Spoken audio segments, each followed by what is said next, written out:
Coming up on this edition of Channel 8 News, the K-State men's basketball team got on the brink of the Final Four this year. We'll take a look at their run. Plus, as International Week continues, we'll sit down with two students who are helping make it possible. And the Aggieville facelift is still underway. Some employees are asking how long will it last? That's coming up on Channel 8 News. Currently 62 and sunny in Manhattan, but the winds are going to be a factor here today. 19 miles per hour coming out of the south. That's your current forecast in Manhattan. This is KKSU-LD, covering Manhattan, Riley County, and the Flint Hills, broadcasting in high definition from Kansas State University. You're watching Channel 8 News. Good morning and welcome to Channel 8 News. I'm Chase Johnson. Coming up, we'll take a look at the improving services in North Riley County and hear from live in the studio from Riley County Police about some of the challenges going on in Manhattan right now. Speaking of challenges, the new Midtown Aggieville building has been put on hold after an investor pulled funding. How are employees of the business district reacting? Channel 8 reporter Dawson Wagner has more. The developer for Midtown Aggieville has put a pause to the $53 million project.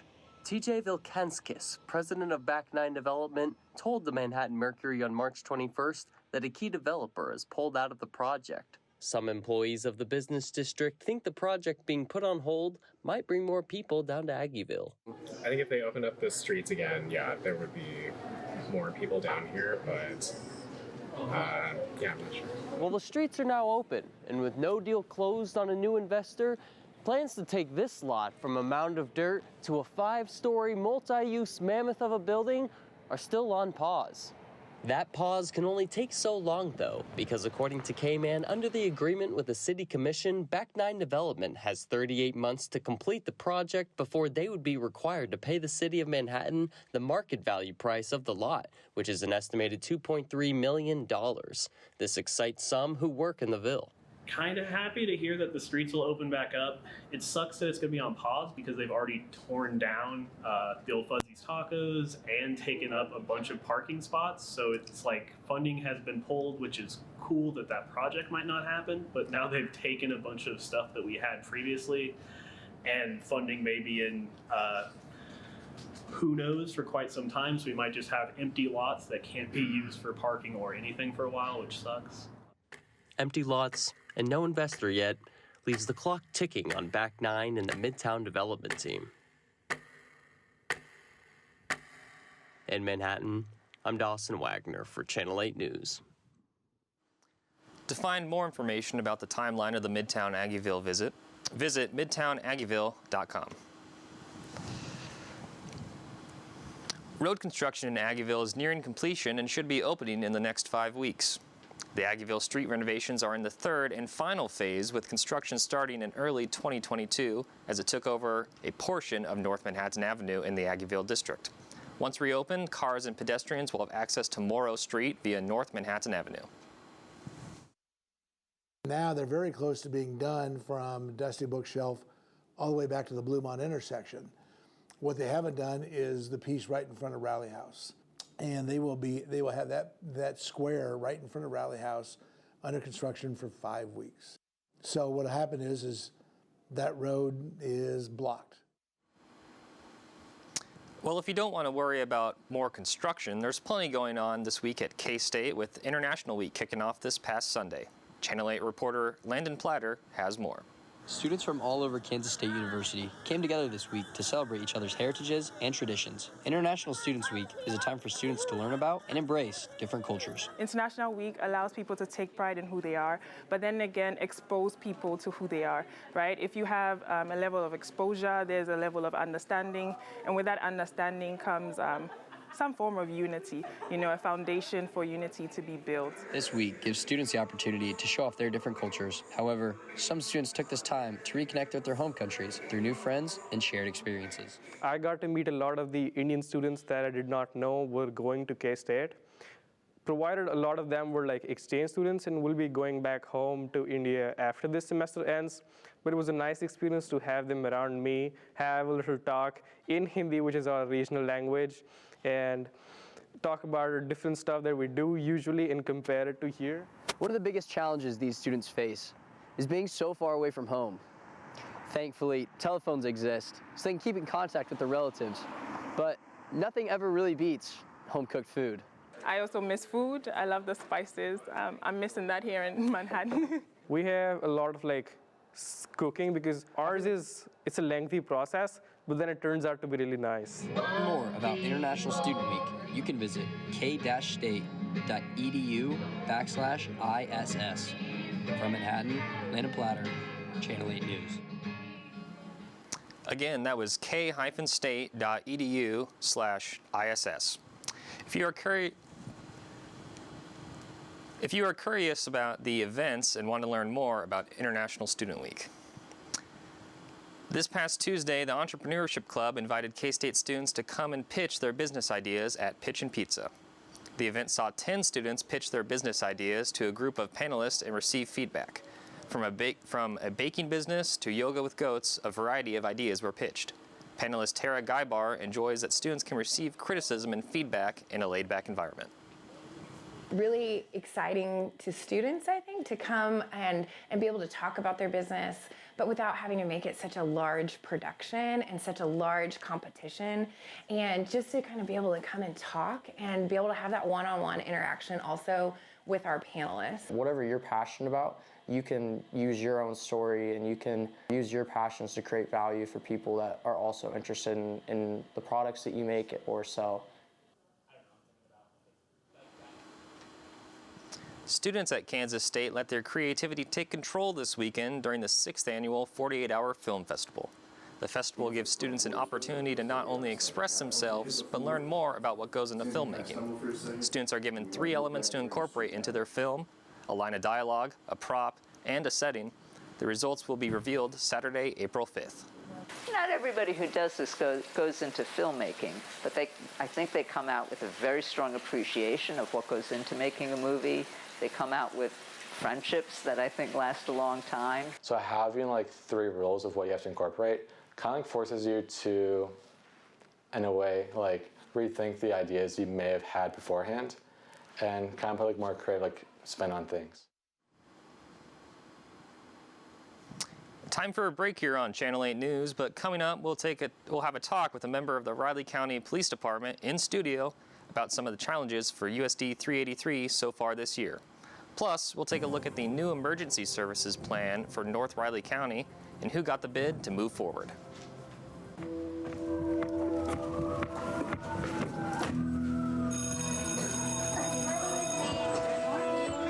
You ready? If you can keep up. Want me to do this? Yeah, let's do it. I got a job interview today.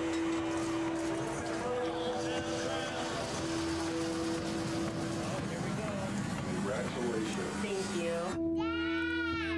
Come on! Starting! Whatever you do, don't drop it. Yeah. 5, 4, 3, 2.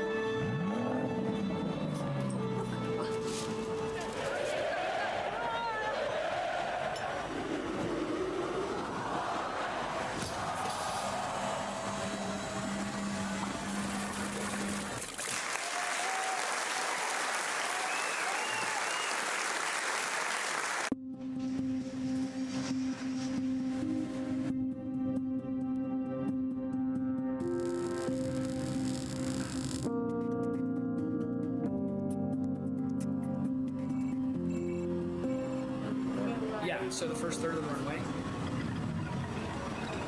Deviation left of course approved. Bobcat 1-2, proceed when able.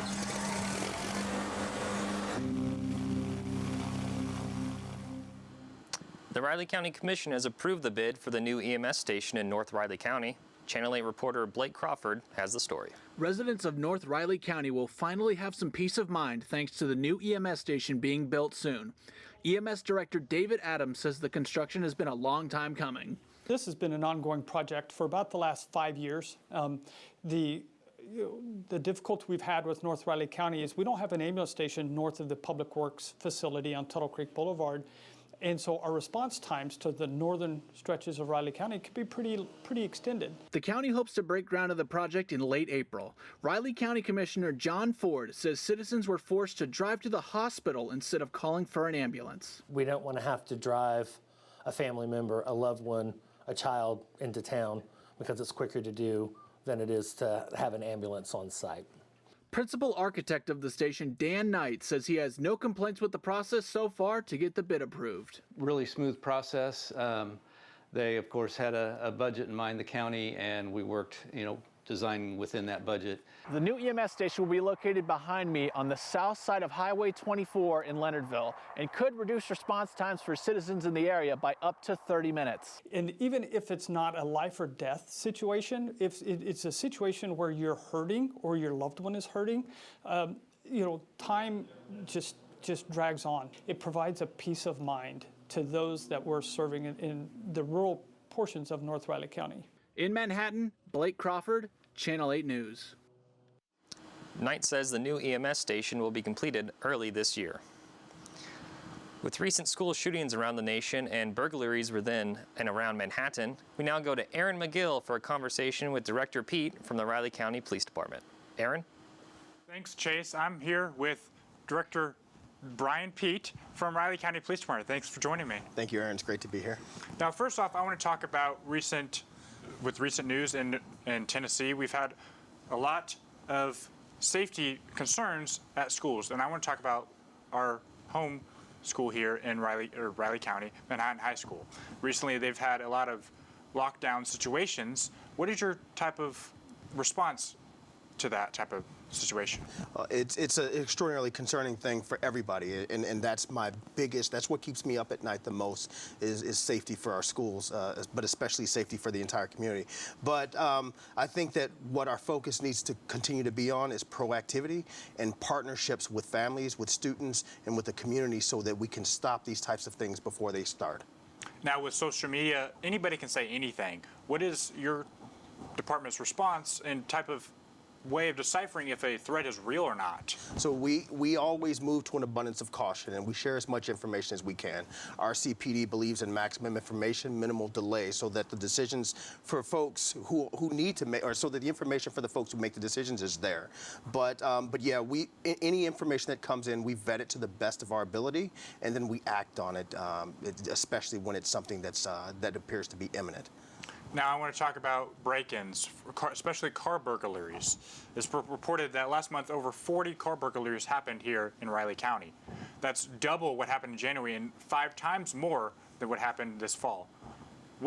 Why are we seeing such a large increase in burglaries this year? Well, what we're seeing is, so typically for the majorities that have occurred most recently, we've seen that that folks have left their windows or their windows down or their cars unlocked. So the break-ins weren't necessarily physical break-ins; they were just incidents of opportunity. That's all the questions I had. I would like to ask. Anything else you'd like to add? No, just thank you to the community and everyone to please stay safe and take care of each other, and there we go. That's all the time I had. Thanks, Director Pete. Chase? Thanks, Aaron. Still to come, find out how you can give the gift of life this week by donating blood in our area. Plus, March Madness is great, but a game is running every day in Manhattan. We'll take a look inside the noon ball culture at K-State.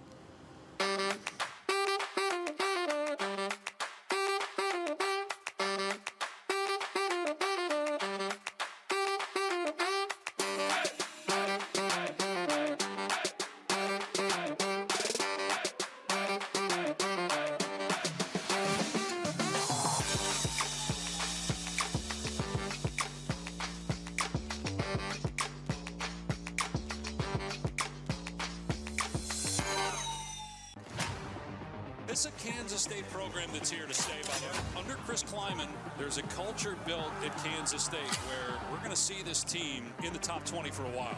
No question. Number 22 in white has taken this defense to the next level. And it is a touchdown for Ben Sinnott.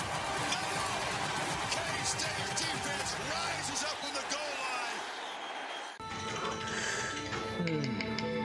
Whatever you do, don't drop it.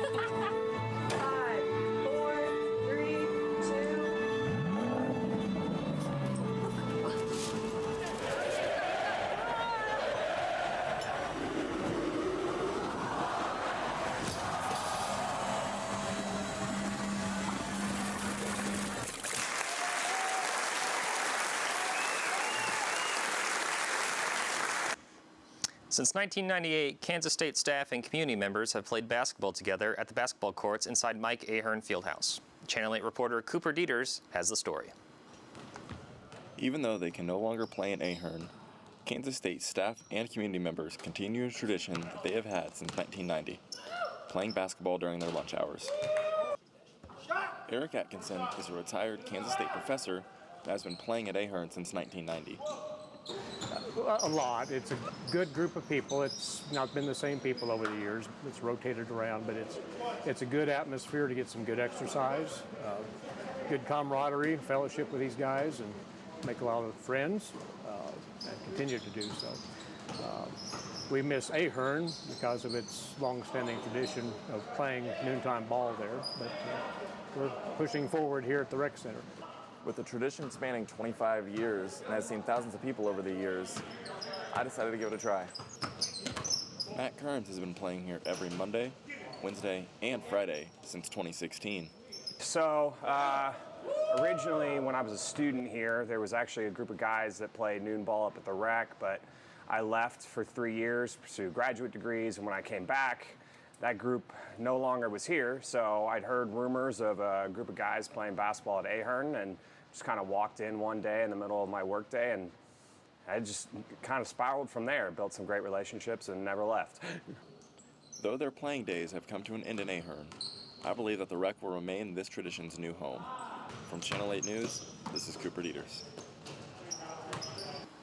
While the gym will be torn down, Casey Lauer, the Associate Vice President of Facilities, says that they plan to reutilize the space. Speaking of space being used, the blood drive has taken over the ballroom of the K-State Student Union. AJ Shaw is the latest on the drive and a look at our weather. AJ? Thanks, Chase. The American Red Cross and Freedom by Design, a group with the Architecture School, partnered up to do a blood drive this week in the Kansas State Student Union. The 4-day blood drive saw over 30 students and faculty per day donate blood. Donors received a T-shirt and a $10 gift card, as well as an assortment of sacks. The proceeds go towards those in need of blood, as well as helping Freedom by Design with their end-of-the-year project. So the blood drive is helping us raise money for Freedom by Design so that we can buy the supplies we need to make the boxes. The goal is to get 30 people, whether that's students, adults, to donate blood, and then we'll reach our goal. And now let's take a look at our national forecast. As you could see in Kansas today, 71 degrees, going to be a beautiful day. So definitely a day to get outside. 73 down in the Lone Star State. But if you head up to Bismarck, let it snow, let it snow, let it snow. Hope you guys like that one. 30 degrees, got some snow flurries up in Bismarck, North Dakota. So get those snowshoes out and those snow jackets, winter jackets. 50 degrees in Chicago, where my old stomping grounds are at. 71 in Riley County today. As you look at our Kansas temperatures, see all these 70s and 60s. Boy, beautiful day out near Kansas City. You got the Royals game today at Kauffman Stadium, 68 out near the Kansas City area. You move out west, you got 70s on the western side of the state. Let's look at our 24-hour forecast. 61 and partly cloudy this evening, 63 and partly cloudy tomorrow morning, and then we get up to 70 and sunny on tomorrow afternoon. So 70s, lots of wind. You got to see that right down there. 20 mile per hour winds out of the south. So going to be a windy weekend, but a beautiful weekend nonetheless. So definitely some time to get outside. Let's take a look at our 5-day forecast now. Look at all these 70s. 74 on today, 70 tomorrow, 59 on Saturday. It's going to be a little chilly, but a nice day overall. Back up to 76 on Sunday. Just look at all this sun. Got a little bit of cloud cover. Wind is going to be a factor, but overall, a beautiful weekend. Definitely want to try to come outside this weekend. Great driving weekend. Going to be a beautiful weekend overall. Back to you, Chase. Thanks, AJ.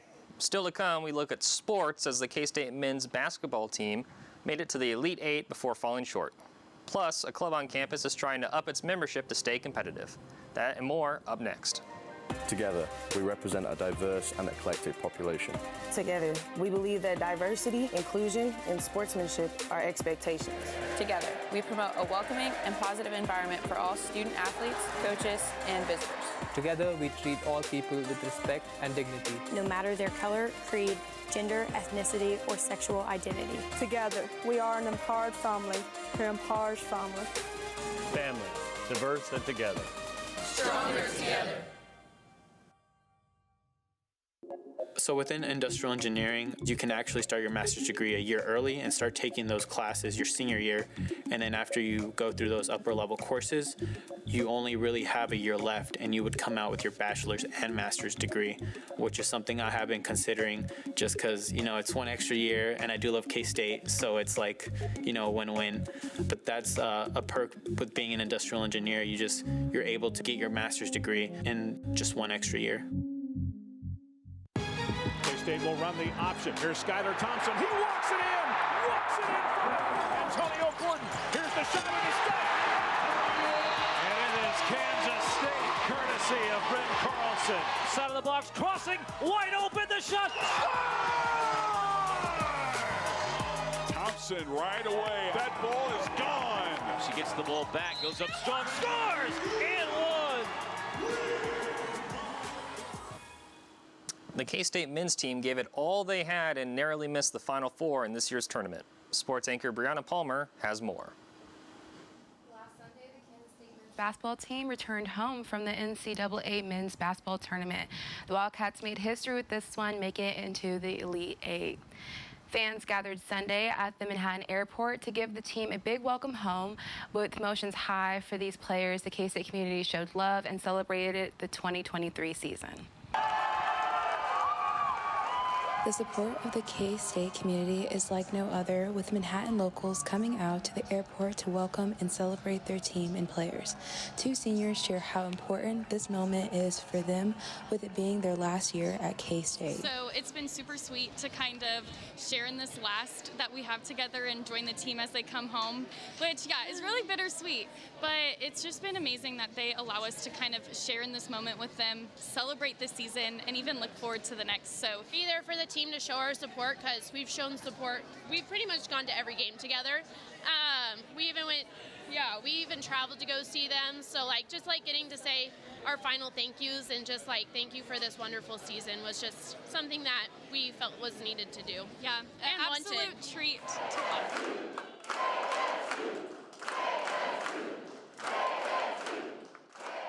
The support and love of the fans was felt by players and head coach Tang. It's a blessing. I'm glad that we had the fans that we had. We had the best fans in the country. The passion, just the passion for the hard work of the guys, and I think our fans appreciate the effort that our guys give, and the energy that which we do things, and so that's showing that appreciation. It just makes you want to go and work a little bit harder. Sometime in the near future, we're having a parade, not just a welcome back.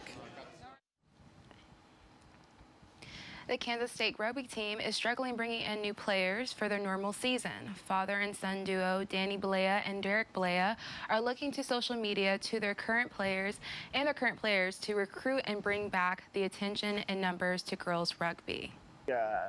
Misconception with playing rugby is that people think it's a really hard sport and they're not able to do it, so they kind of shy away from it. It's a different sport. And nobody is sure about it. Jada's been trying, I know, as hard as she can, and she's not made a lot of progress. So I think, that's where, again, it's a product of social media. If we can just get word out to different people. It's a sport that's for anybody. Anybody can play. You don't really have anything to be scared of, so come try it out. For more information about girls rugby team and their season schedule, you can check out their social media at K-State Women's Rugby. That's all the time we have for sports. Chase, back to you. Time for one more timeout, but when we come back, one last check at the weather. And find out who the beasts are that are frolicking through the Flint Hills. We'll tell you more coming up.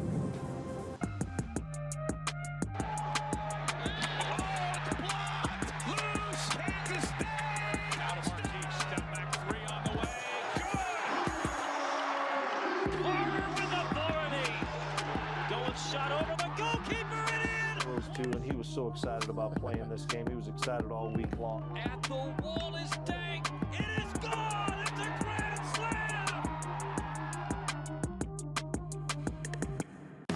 I always knew I enjoyed working with kids, and that was something I was passionate about, and I originally planned to become a teacher. I realized I was more passionate about the kids and their upbringing and their development, and I found that K-State actually offered a program that worked perfectly with my interests, and so I decided that school counseling was kind of the right path for me, just so that I could focus more on that psychology aspect and work with the kids on a more intimate level. It's a Kansas State program that's here to stay. Under Chris Kleiman, there's a culture built at Kansas State where we're going to see this team in the top 20 for a while. No question. Number 22 in white has taken this defense to the next level. And it is a touchdown for Ben Sinnott.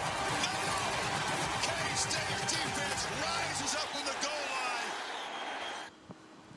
Easter may be just around the corner, but Peter Cottontail isn't the only one hippity-hopping in the Flint Hills. Here's a riveting story for you. A few residents of the Flint Hills have been studying these throughout the last month. The Flint Hills are home to 10 different species of frogs and toads. These volunteers are part of Frog Watch USA, a national citizen science program to track the number of frogs and toads throughout the country. These small fellows are crucial to understanding the health of an ecosystem. Amphibians are what we call an indicator species because they live their life both in the water and out of the water, and they're highly susceptible to changes in the environment because their skin easily lets chemicals into their body. So if amphibians start disappearing from areas where you expect them to be, then you know that there's probably something wrong with the environment. The program has over 15,000 contributors who have recorded 172,000 observations. Normally, the Frog Watch program receives 10 to 12 new volunteers. However, this year, only a single person attended. Something interesting to do at night, and they're endangered, so if I can do my little bit here. Next time you're outside, make sure to listen, because you just might hear a froggy friend. In Manhattan, Chase Johnson, Channel 8 News. We've had a bit of a warm-up, but will it last? AJ Shaw has a final check on the weather. Yes, indeed, Chase. It is going to warm up this weekend. 70 tomorrow. A little bit chilly on Saturday, but it's going to be sunny, and then back up to 76 on Sunday. Back to you, Chase. That's all for this edition of Channel 8 News. Join us for our next program on April 26th. From all of us here at Channel 8 News, have a great day. And...